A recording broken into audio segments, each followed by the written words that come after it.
देखिए, हम सभी काशी वासियों के लिए ये एक उपलब्धि है कि हम लोग अब तक की अपने जो स्वच्छ सर्वेक्षण जब से चल रहा है 2016 से, तो विगत 4 सालों की अपनी बेस्ट पोजीशन हम लोग इस बार प्राप्त किए हैं। और इसके साथ साथ एक और landmark achievement, cleanest Ganga town of India के रूप में भी वाराणसी को टैग मिला है।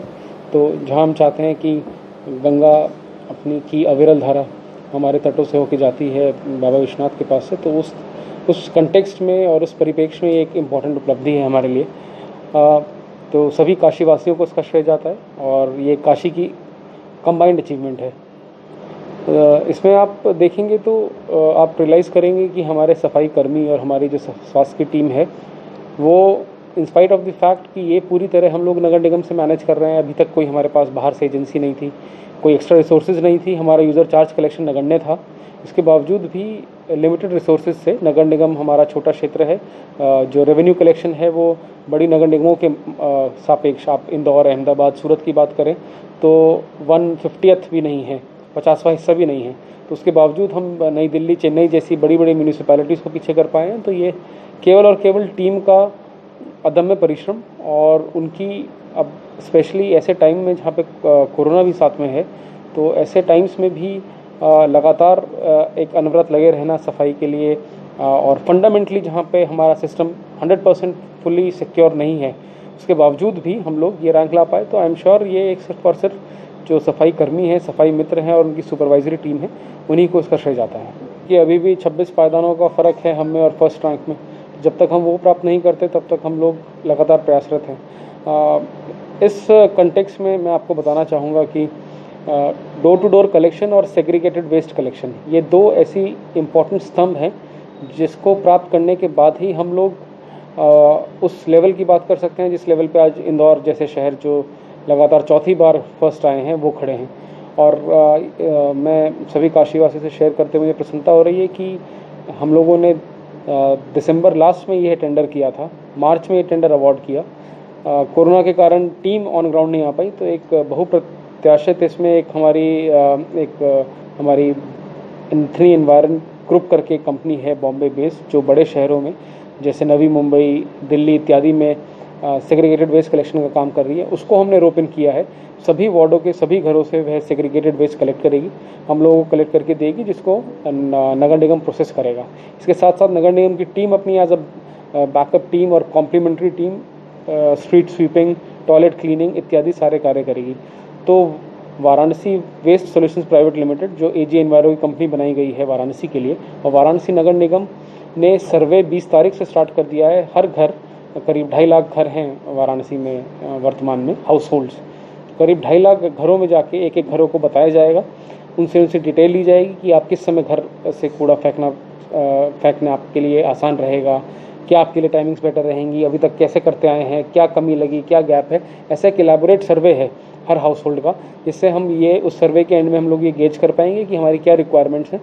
वाहन का प्रोक्योरमेंट शुरू हो गया है और हम लोग 2 अक्टूबर से न्यूनतम एक जोन में हर घर में डोर टू डोर कलेक्शन और उसको ज़ीरो सॉलिड वेस्ट, हम लोग उसको सॉलिड वेस्ट फ्री एक तरह से जोन कर देंगे कि कोई पिलफरेज नहीं मिलेगा।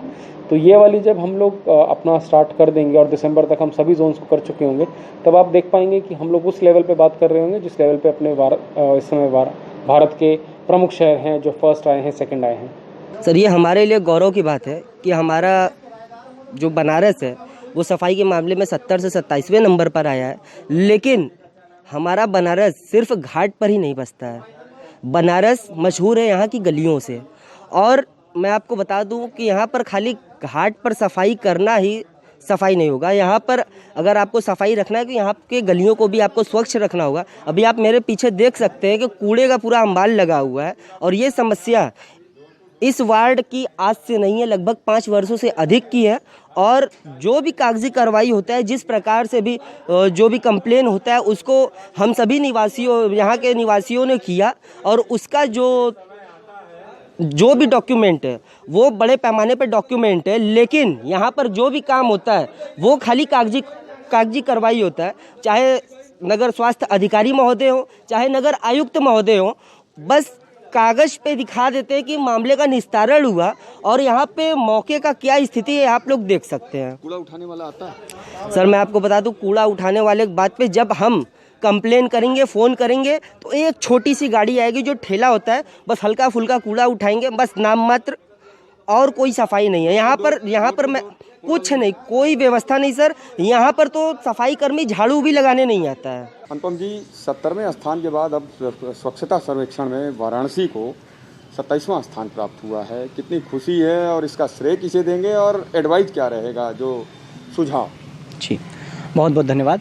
मैं इसमें बहुत ही गर्व महसूस कर रहा हूँ कि हमारी मातृभूमि, हमारी काशी बाबा विश्वनाथ की नगरी, ये 77वें से 27वें स्थान पर आई। इसमें दो राय नहीं है कि जिला प्रशासन और नगर निगम द्वारा इसमें बहुत ही मेहनत के द्वारा और बहुत ही भरपूर प्रयास करके इस स्थान पर बनारस को, काशी को ले आने का प्रयास किया गया और ले आया गया। ये एक बहुत ही अच्छी बात है। परंतु मेरा ये जो श्रेय की बात जहाँ तक है, वहाँ तक मैं ये मानता हूँ, मेरा मानना है, हो सकता है मैं गलत हूँ, लेकिन मेरा ये मानना है कि इस लॉकडाउन का एक बहुत बड़ा श्रेय रहा इस 77वें को 27वें स्थान पे ले आने में। क्योंकि मैं आपको बताऊं कि गंदगी जिला प्रशासन या नगर निगम नहीं करता है सर, गंदगी हम आप ही करते हैं। मैं अपने आप को इंक्लूड करके बोल रहा हूं कि हम आप ही गंदगी करते हैं। तो हमारा कर्तव्य बनता है, जैसे हम घर में रहते हैं, झाड़ू लगाते हैं, सफाई करते हैं। मैं नहीं कर रहा हूं कि आप सड़क पर निकल के झाड़ू लगाने लगिए, लेकिन एटलीस्ट उस पर गंदगी तो ना गिराइए। तो हमारा जो कर्तव्य है, अब अधिकारों को हमको कुछ दिन के लिए भूल जाना होगा। हम ऐसे वातावरण और ऐसे परिवेश में आज की स्थिति में रह रहे हैं कि इस समय कुछ दिन के लिए, कम से कम 1 साल के लिए, मेरी अपील है पूरी बनारस वासियों से, इवन देशवासियों से, कि अपने कर्तव्य पर ध्यान दें और इस समय सिर्फ और सिर्फ कर्तव्य के बारे में सोचें। अधिकार आपको स्वतः मिल जाएंगे। सर्वेक्षण हुआ, सफाई केवल घाट पे हुआ या फिर बनारस के मेन चौराहों पे हुआ है? तो केवल बनारस में चौराहे तो है नहीं, या फिर घाट केवल है नहीं, बनारस में गलियां भी हैं। ये भाई साहब ने बताया कि गली ही बनारस के लिए मशहूर है कि गलियों का शहर है बनारस। और जब गली ही साफ नहीं होगा तो बनारस साफ कहाँ हुआ? फिर भी 27वां जो स्थान मिला उस पर क्या कहेंगे? कितने गौरव की बात है? गौरव की बात तो है। देखिए, ये प्रधानमंत्री का क्षेत्र होने के वजह से बस 27वां स्थान मिला है। जमीनी हकीकत कुछ और है। ये तो भाई प्रधानमंत्री जी का नाम न खराब हो, भाई उनका क्षेत्र है। जब कोरोना पेशेंट भी देख रहे हैं आप लोग कितना बढ़ रहे हैं रोज। क्यों बोल रहे हैं आप? सफाई नहीं हो रही है क्या? कहाँ हो रही है? ये हो रही है तो सामने है ना। कितने दिनों से ये समस्या कूड़े की है? ये समस्या मैं जब से मकान बनवाया हूँ 5 साल से मेरे सामने है। काफी समस्या तो हम लोगों ने अपने जन सहयोग से दूर किया अगर बगल वालों से। संक्रमण भी फैलता है? संक्रमण फैलता है, बच्चे नहीं रहते बारिश पर घर में, पूरा पानी भरा रहता है गड्ढे में, कितना मच्छर लगते हैं, तमाम तरह कीटाणु घर में घुसते हैं। कूड़ा उठता नहीं है? डोर टू डोर वाले नहीं आते? डोर टू डोर वाले आते हैं, इधर उधर अपना करते हैं, कोई मतलब नहीं है। आते हैं, ऐसा नहीं कि नहीं आते हैं भाई, जो सिस्टम है, मगर 2 दिन आगे 4 दिन नहीं आते हैं। अब ये कहे आदमी कूड़ा 1 दिन का है, 1 दिन का कूड़ा तो होगा नहीं इतना भाई, कई साल से कूड़ा फिका रहा है तब इतना कूड़ा है। यहाँ पे समझ लीजिए 6 फुट 7 फुट गड्ढा था पूरा। हमारे चैनल के माध्यम से नगर निगम से क्या अपील रहेगी आपकी? नगर निगम वालों से ही अपील है, कम से कम बस सब साफ सफाई हो जाए, कोई बीमार न हो। सरकार अवेयरनेस कर रही है कि संक्रमण न फैले। अब जनता है कि संक्रमण फैलाएगी तो केवल मेरे घर में यहाँ तो आना नहीं है, पूरा मोहल्ला जाएगा, पूरा मोहल्ला होगा, पूरा शहर होगा, पूरा शहर होगा, पूरा प्रदेश हो जाएगा। पूरा प्रदेश मतलब पूरा देश। आज पूरा दुनिया परेशान है संक्रमण से, मतलब क्या है? मगर हर आदमी कोई समझने को तैयार है नहीं।